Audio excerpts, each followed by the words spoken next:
Hello, my name is Jason Gomes, and this is a brief presentation for describing the electric age and Nikola Tesla's involvement, as well as some of the groundbreaking ideas that he had a little over 100 years ago for a lot of things. But generally, I'd like to inform the public of the history of the electric age to display the technological insight of Nikola Tesla to achieve unlimited energy globally, the concepts as they apply to current events, and understanding energy diffusion patterns and fractals, as well as the ramifications of stepping into the next age of humanity, which is essentially going to be the fuelless age, where energy production is not limited to a power supply chain. So the thing that a lot of people get confused about, because Nikola Tesla was, for all intents and purposes, relatively unknown despite his enormous contributions to the electric age, transformers, transistors, capacitors, a lot of the technologies that we use every single day that we've simply refined over the last 100 years, he gifted to the world with his insight.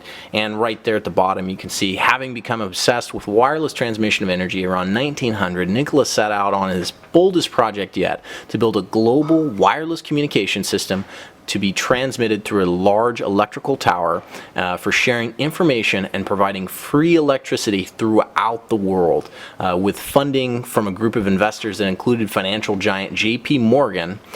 In 1901, Tesla began working on the project in earnest, designing and building a lab with a power plant and a massive transmission tower on site in Long Island, New York.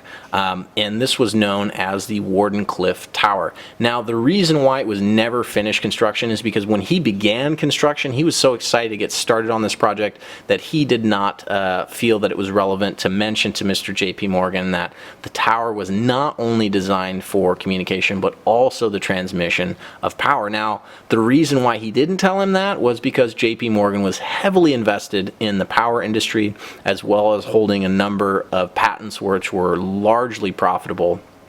And so when he ran out of money, because he was only initially given about $150,000 and he needed about $1 million to complete this project, when he came back to J.P. Morgan, he was not met with a lot of receptivity, because at that point Marconi had actually taken Nikola Tesla's patents to create the radio in Europe and used that to send a signal to the United States, and he was able to do it for a fraction of the cost that Nikola Tesla's systems was costing J.P. Morgan. So he completely backed out of the project. Being a shrewd business person, it was not in his best interest to pursue furthering this technology, because it essentially would have ruined his copper production, because this is a wireless technology. It does not use power lines. So an enormous amount of money would have been lost, and on top of which, the idea of him not being able to sell power, considering the fact that he built several power plants, was not in J.P. Morgan's best interest.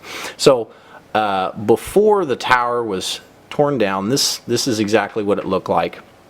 And the premise of this tower is that it uses an electrical impulse.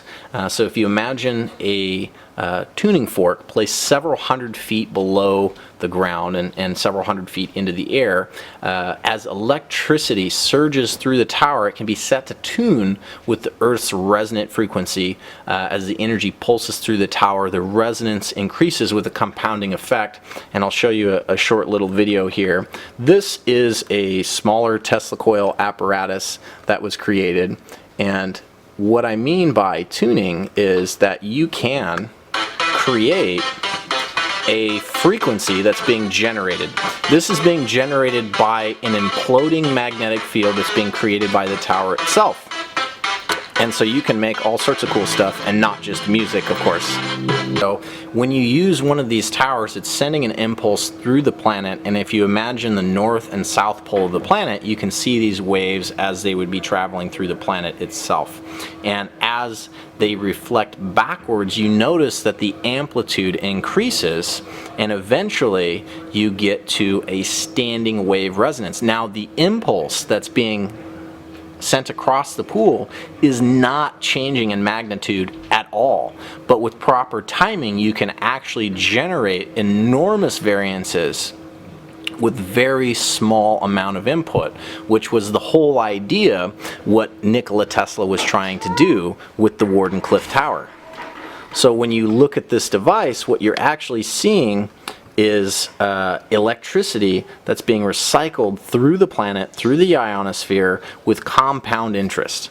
So what you're going to get is the Earth itself actually has a harmonic resonance. It has a standing wave. It's called the Schumann Resonance. So what he was doing is he was taking impulses that were much smaller than the Schumann Resonance, and they fit inside them like a Russian nesting doll. So as the energy is naturally progressing through the planet, it is carried by the Schumann resonance with zero resistance, which allows you to put a massive amount of energy through the planet, and it naturally coincides with the frequency that's already being created continuously by the Schumann resonance and by the resonance of the planet itself. So everything in the universe resonates naturally, and basically this is just taking advantage of that fact to use it to perpetuate energy throughout the entire planet and the ionosphere as it recycles with the magnetic field of the planet itself.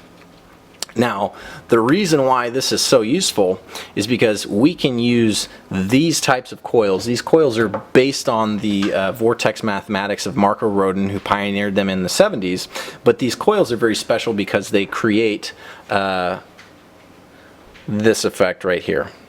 So when you look at this coil, the magnetic field of this coil actually creates a perfect vortex from the magnetic field that is created by the copper wound in the coil. So it connects to the smallest possible movement that can be made on the atomic scale. So what that does is you bury one of these coils in the ground and they will actually resonate. Anything connected to one of these coils will actually pick up this energy that's being transmitted through the planet, and with the newly invented Tesla battery system, it's a scalable battery system that can be 3,000, 10,000, 100,000 kilowatt scalable battery system. And not only that, you could use these coils attached to anything: planes, trains, boats, automobiles, not just houses, which would allow you to receive free energy anywhere in the ionosphere, anywhere in the atmosphere. Anything that's touching the ground or the air can receive continuous stream of micro-pulse free energy that naturally coincides with the frequencies and harmonics that are happening on the planet anyways.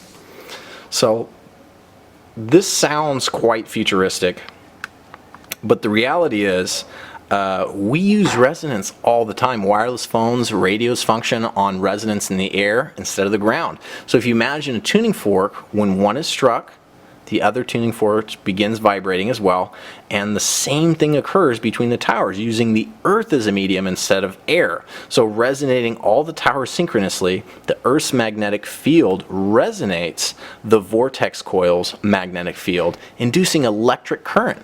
They all operate on vibrations that can be picked up by any tuned receiving coil. So as long as it has the correct geometries and allows it to synchronize with the planet itself, it will continuously be fed energy anywhere on the planet or in the ionosphere itself. So the understanding of this comes from cymatics. Cymatics is how energy moves through matter, and what you're looking at, these patterns are created by sound. So as the sound moves from the outside and reflects backward into the inside, you get the harmonic resonance between these two things. So you get where they cancel each other out, you get the darkness, and where they amplify each other, you get the brighter spots. So understanding cymatics, we can see that they're naturally forming geometries, a natural path of energy, and frequency interference patterns and recurrent fractal patterns. Now, this is not new information. What you see on the top left there is the flower of life, and this is thousands of years old. It's seen in various contexts all over the planet, and everything in the universe is vibrating to create these interference patterns which result in stable structures. In ancient Greece, noticing these patterns, they were well documented and mathematically defined thousands of years ago, 3,000 years ago nearly. The Platonic solids of geometry are named after Plato, the Greek philosopher accredited with documenting them, and subsequently they've been forgotten in general because a lot of the times they were lumped into theology because these were considered sacred to their culture. So the point of this is I would like to create an exhibit where children and adults can understand, see, and play with energy, frequency, and harmonics, because I have faith that by and large people are good, and once empowered with knowledge will make enormous strides towards a better future for everyone on the planet.